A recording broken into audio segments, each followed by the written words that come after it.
good morning. Like, subscribe, follow me, or whatever you want to do. So it's what are we on? Sunday morning. I've just come out to have a walk around and walk some of our not really outlying fields, but fields just up the road. So I'm currently in a grass lay. So this is a 2 year old grass lay. This will come out in the autumn. Full of cold. I am terrible. Kids, that's what they do to you. This was the sheep came off this 2 days ago. So you see, yeah, evidence of sheep poo. So there was some inland ewes out here for about a month on this field, and they've grazed it off really nicely. There's quite a lot of cover here when they started, and I wasn't sure they'd get down through it, but they've done a really good job. And you can see how they've cut or chewed it off right down to the bottom, and there's some fresh grass growing up through there now, so that's fresh leaf. And there's a bit of clover now in the bottom. So when we put in a 2 year lay, we just drill it one way with the combi, and I'm just it leaves it a little bit too open for me. I'd like to see a bit more the rows closed up a bit more, but don't really want to go over it a second time with something I don't know. Let me know what other people do. Yeah, it works well. We get a good view of the grass off it, but it leaves quite an open sward when it's mown or when it's been grazed. So the sheep have done a good job out here. So this will be left now, and we'll take a cut of grass off this. Hopefully, first cut. So this will be first, second week in May. We'll try and get a cut of grass off this.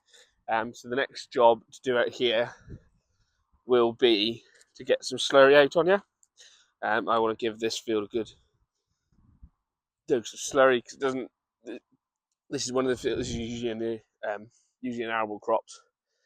So it's just having a 2 year break. So it gets a bit of FYM before it goes to maize, but usually it wouldn't get much slurry or anything.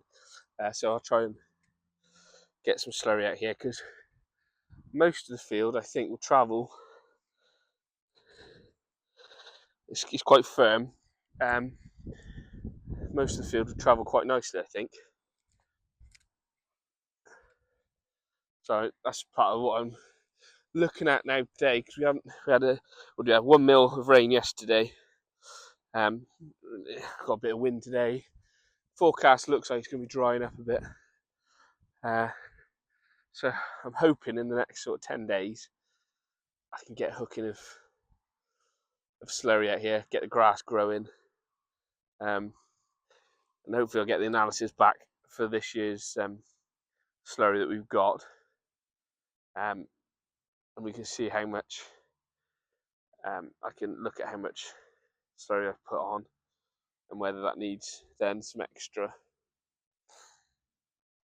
bag nitrogen or anything for the first cut, or whether we can save it and put it on as a bag stuff on after first cut. Just noticed something that I've never seen in this field before, which is good. Look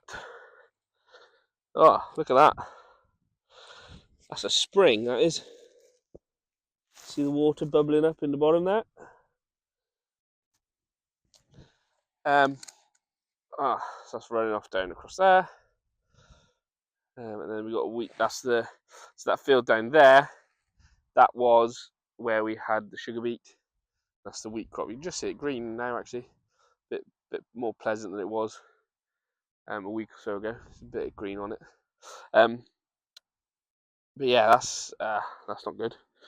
Bit unfortunate that there's a spring popped up there. You can actually see, if I stand back a bit, you can see where there's been a bit. The sheep haven't grazed it so much since the spring's popped up here. There's a sort of a cone shape where the grass is a bit longer and the sheep haven't gone in there because it's a bit wetter. I'll walk down across there now. Ooh, yeah, there's quite a lot of water coming down through here. But then, what's that?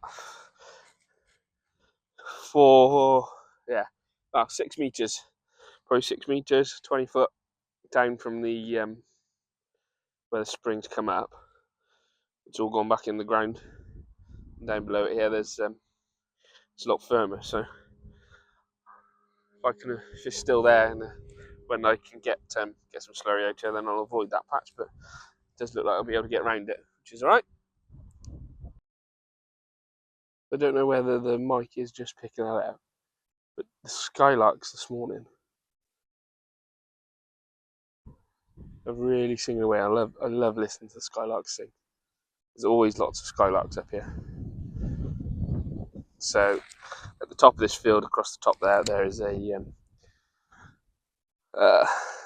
it's probably about 10 meters of wild bird food mix. In between, there's an avenue of trees up along the side of the road. So in amongst that is some rough grassland and wild bird seed. But yeah, skylarks are really singing this morning. I'm not enough of a wildlife photographer or videographer to be able to catch them on camera, but hopefully if I stop jabbering, you can hear them in the background.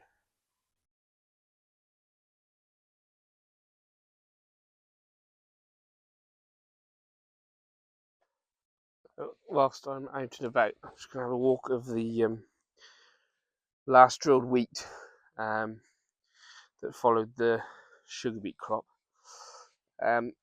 It's there's wheat here, but unfortunately, these plants are okay, but then you can just see the damage that the crows have done. Pulled all these shoots out of the ground, look. Just bitten them off. And that's all the way across the field. I've got a bird scarer working out here. It is keeping them off doing too much damage, but yeah, just a bit more damage out here than I would like. But now I'm actually out in the wheat. From a distance, I thought, there's not quite enough. It's almost stalled a bit. The wheat's not getting going, but actually, now I'm out here and walking it. I'm pleased with how the wheat looks out here, actually. So there's a bit of grazing, a little bit of grazing damage. Let me focus. There's a bit of grazing damage from something here. So whether that's crows that have just nipped them off. There we go. If I look up across the field over the ridge there's a nice row of wheat. It's quite green across there through the valley, which is top job. There was a week ago, there was water stood in the bottom here that was coming out of a spring, and I tried to walk across and I couldn't. I went in. I just sunk in. I don't know if my foot marks are still in the middle here somewhere, but this is a lot firmer than it was. You wouldn't have walked across here a week ago. And there's no standing water down here now, which is good. It was just just running out of these banks, seeping out of the ground, and collecting the bottom here, and then going off down towards the corner down there. Just for sheer volume of rain that we'd have in the ground water table must be just really high. But down here again, you can really see all these shoots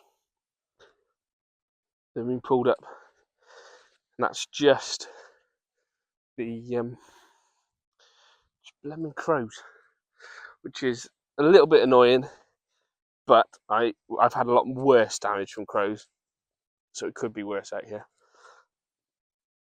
Hopefully we just get a nice amount of moisture now. No big volumes of rain, and the wheat can find its feet start to put some really good roots down, and we'll continue to follow this crop of wheat through then to harvest, so to August time. Hopefully we'll have a 8, 9, possibly a 10-ton crop of wheat out here. Usually budget on 8.